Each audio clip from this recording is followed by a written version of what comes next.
guys, I mean, this feels really good to say again.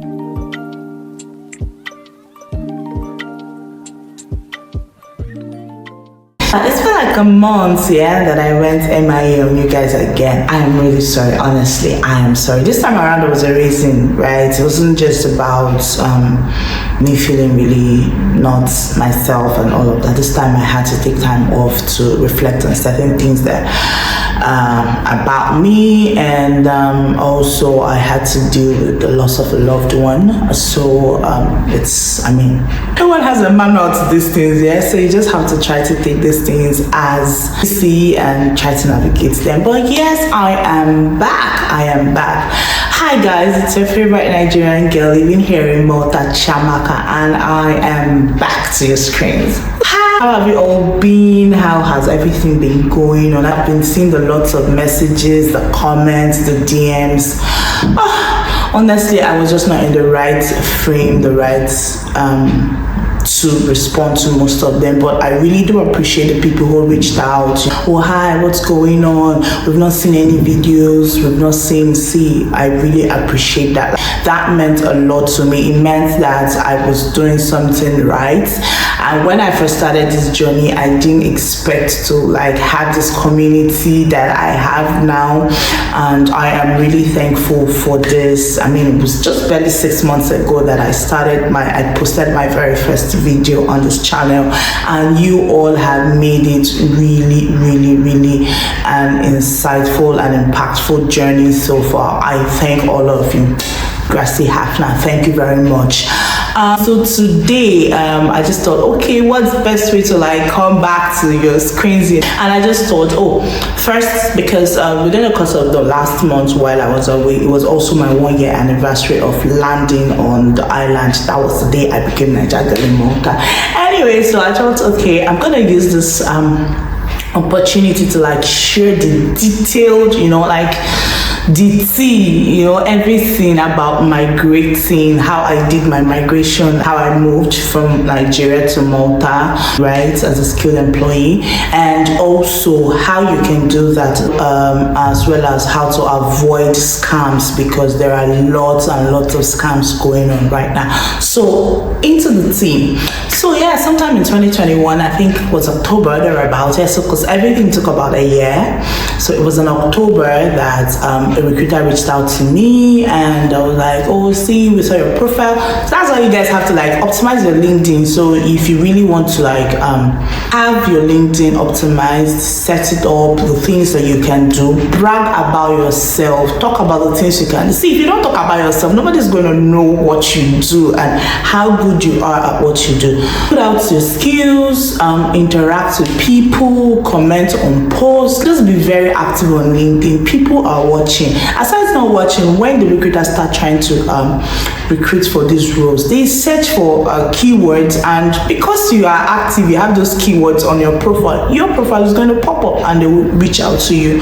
So please, if you're really looking at moving, not just to Malta, any other place, or even if you're actively looking for a new job, optimize your LinkedIn profile. So back to the gist here. So I had the recruiter reach out, we have this role and we think you're a great fit, and yada yada yada yada and all of that. But at first I was very skeptical because I thought it was a scam. There were lots of scams going on around that time. So I was like, what's this one again and all of that. But I'm like, okay, you know what? I mean, there's no harm in trying. The only thing I want to do is once they tell me to bring money, I'll just run, I'll just jack out, So I continued the conversation with her and the chart, and still I did not. Also, whatever thing you're being told, do your due diligence. I tried to do as much as I could do, but there were certain things that she was telling me that was not really adding up, and there were reasons for that. It was only until I got here that was when I understood the reasons for that. But at that time, I just did what I could do, and I mean, some of them made some sense to me, and I just decided to, I'll just continue through this process and see where it goes to. I can't really be wondering or bothering about something just because I did not quite understand them, and I'm not in the place already. But I just prayed. I was like, God, you know what? Like, just take the wheel. If it's going to come to me, fine. If it's not, okay, it's all right. So I continued the process. I had the first stage interview. I had the second stage interview. I think it was a third stage, yeah. I had a chat with the manager, and after the chat with the manager, I think then it was now the final chat with the HR. So when I had a chat with the HR, that was when she gave me like an offer, a proverbial offer, yeah. And that was when everything struck. So guys, one lesson I learned is that always have your passport updated. If it's not, like, see, there's a reason why. There's something called opportunity meets preparedness. I was just lucky in my case. My passport had expired, and it had expired like a few months back, and I kept procrastinating. You know what? Oh, okay, I'll renew. Now, mind you, this passport that had expired, I'd never used it for like 5 years. I never traveled with it. So the whole thing was like, well, why would I get a renew passport that I've not traveled with? You know, this kind of thing. I mean, I'm not going anywhere and stuff like that. But assuming I'd renewed my passport, I mean, with the time that everything took, if I renewed my passport earlier, it wasn't going to take as much time as I did, because remember I told you that I started the process in October 2021 and I only moved here like September ending 2022. So that's like almost a whole year, right? So the things that contributed to the whole thing were my passport. My passport was delayed. I mean, it took about 3 months, I think from January to March. It was finally, I started the process of renewing my passport in January. I didn't get it until like March ending, March 28th, thereabouts. That was when I got my passport back. So it was a whole lot of distress and all of that. I mean, I was just lucky, because if there were some other organizations that would have just said, you know what, this person is not a serious person and all of that, they would have just yanked me off. So please learn from my mistake.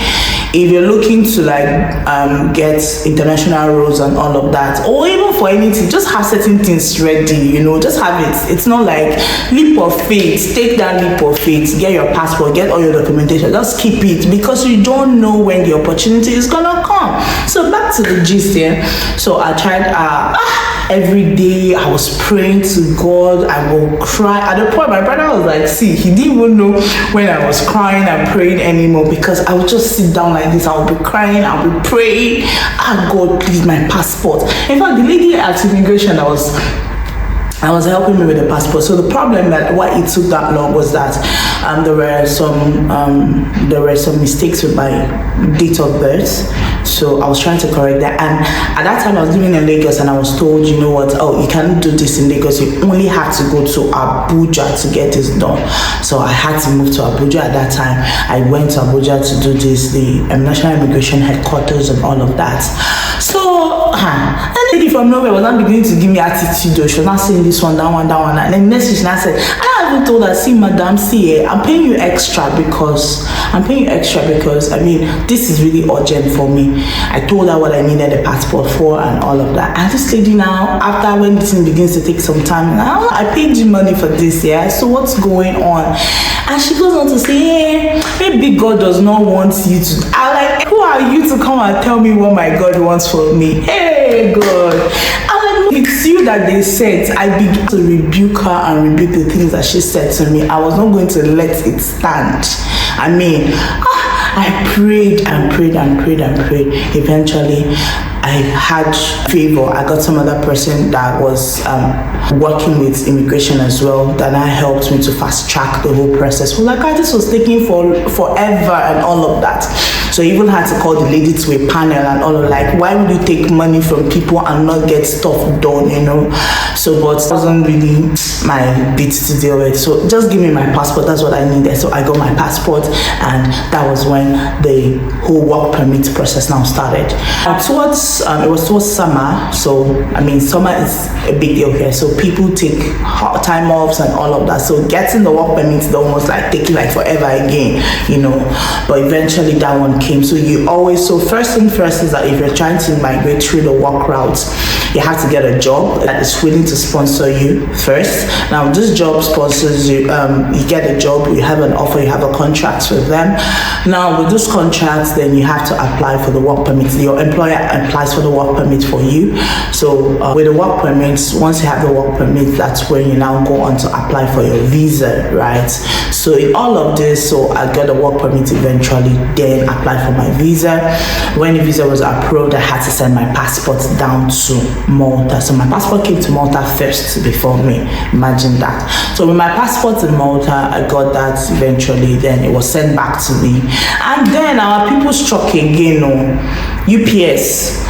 The people UPS. I was like, what's that? But it turns out to be that this is a scheme that a lot of them use to get money off people, especially when they know that you have very valuable things in the package that you're expecting. So after lots and lots of talks and negotiations, eventually my passport was released onto me, and I landed here on the 28th of September 2022, and it's been 1 year. A lot of learning, 1 year of a lot of unlearning, because there are lots of things I've had to unlearn, and 1 year of relearning, and it has been a blissful experience. I'm not gonna lie. It's been amazing. I am thankful for this opportunity. I'm thankful for this time. So yeah, so if you're trying to like migrate to the work route, these are the things. So LinkedIn is like your safest bet, so the companies that are so filter your searches based on the countries you're interested in, the kind of roles you're interested in, just search them and stuff like that, and just apply. Aside from applying, you also have to optimize your LinkedIn profile, so that when recruiters search for people with certain skill sets and all of that, your name is going to pop up. So yeah, so that's how the work route is basically. It's pretty straightforward, but you just have to find an employer that is willing to sponsor you. Then at the moment, there are people who want to do probably what we'll call the blue collar jobs, driving, cleaning and all that, waiting and stuff like that. That's where you have the agencies. Right now, there's a policy that is kind of putting a clamp down on the number of agencies and even the people that are coming through these agencies. So we have people, I have seen myself, right? Some of my colleagues have sent me stuff that people have sent to other people in Nigeria. They promise them outrageous salaries, promise them outrageous, but they'll have to pay 6,000, 7,000 euros first. See, honestly, right, in my opinion, it's my personal opinion, right, if you have to pay someone 6,000, 7,000 euros, 8,000 euros to come get a job here in Malta, if it is in Malta right now, I'd rather just use that money to apply to any of the schools here and get an education, come in through the school route. That way you're not going to be losing anything, you're not losing your money, you're also going to be getting an education eventually, and you can now take your time while you are here to now scout for the kind of jobs that you want. Because these people, they'll just collect money from you. Some of them will not even show up eventually, you don't even get to come to Malta in the first place. Some of them would also help you eventually, you get to Malta, but when you get to Malta, you find yourself in very depressing conditions, there are no jobs, because those jobs that they had promised you are not existent. They did exist, you understand? Or some of them will even go on to find a way to even still scam you on top of it while you are here. They now link you up with some fake ass employers, right? Those employers will now be taking money from you every month, so that because your residence permit is kind of tied to your work permit, right, so that you remain legal. Now the day you decide to now say, okay, you know what, I'm not going to be ripped off anymore, I'm not going to pay this money anymore, next thing is immigration police. So as much as possible right now, coming through the agency routes and all that, personally, my personal recommendation, please avoid it at the moment. It is not a very feasible route right now. But if you have great skills, or you are even or freelance, right, you can move through the designated route. You can now try to go through the digital nomad route to move to Malta, or try to get a job, or through the school route. Anything aside these three right now, the rest is just save your money, right? Use it to do something else. So yeah, so basically, that's how it is. that's how my journey to coming to Malta, becoming a Niger girl in Malta happened. And that is also how you can move to Malta through the work route, and how you can avoid being scammed off your hard-earned money. So until I see you again in my next video, to remain blessed. And if you have any questions, any contributions, you can always just put it down in the chat or in the comment section. And if you've not subscribed to my channel, please subscribe to my channel, like my video if you like this video. If it resonates with you, please like my video and share with your friends as well. So until I see you in my next video, to take care and ciao.